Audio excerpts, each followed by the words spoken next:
ராமநாதபுரம் மாவட்டம் ஏர்வாடி தர்காவில் 851வது மத நல்லிணக்க சந்தனக்கூடு திருவிழா வெகு சிறப்பாக நடைபெற்றது. அந்த காட்சிகளை தற்போது பார்ப்போம்.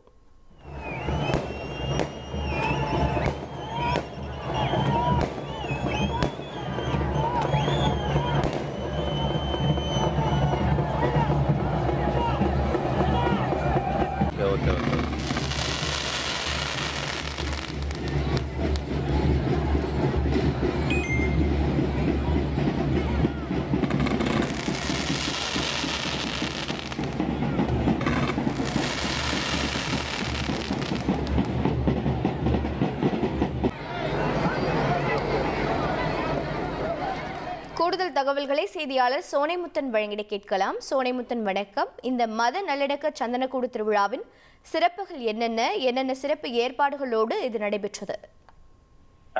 பிரைவேட் லிமிடெட் கம்பெனி ஆரம்பிக்கலாமா இல்ல பார்ட்னர்ஷிப்ல ஆரம்பிக்கலாமா? எது கன்ஃபியூஷன்?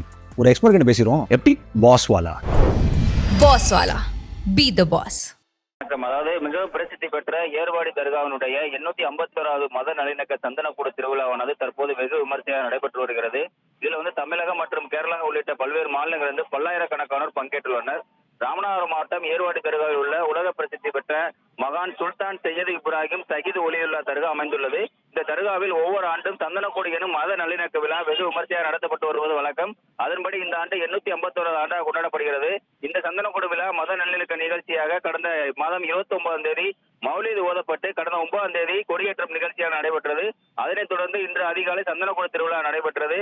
மின் விளக்குகள் மற்றும் மலர்களால் அலங்கரிக்கப்பட்ட சந்தனக்கூட்டில் வைத்து எடுத்து வரப்பட்ட சந்தனமானது பட்டத்து யானை முன்னே வர நாட்டிய குதிரை நடனமாட ஆயிரக்கணக்கான பக்தர்கள் புடைசூட சுமார் 1.5 கிலோமீட்டர் தூரம் உள்ள நல்ல இப்ராஹிம் மகாலிலிருந்து துவங்கி வண்ண மின் விளக்குகளால் அலங்கரிக்கப்பட்ட அந்த தர்கா வந்தடைந்தது. இந்த நிகழ்ச்சியில ஏராளமானோர் கலந்து கொண்டனர். சந்தனக்கூடு திருவிழாவை முன்னிட்டு ராமநாதபுரம் மாவட்டத்திற்கு இன்று உள்ளூர் விடுமுறை அறிவிக்கப்பட்டுள்ளதும் குறிப்பிடத்தக்கது.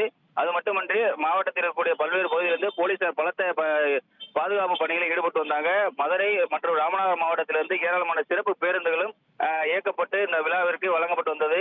ஏராளமான பக்தர்கள் இந்த விழாவை கண்டு ரசித்து வருகின்றனர். விவரங்களுக்கு நன்றி சோனைமுத்தன்.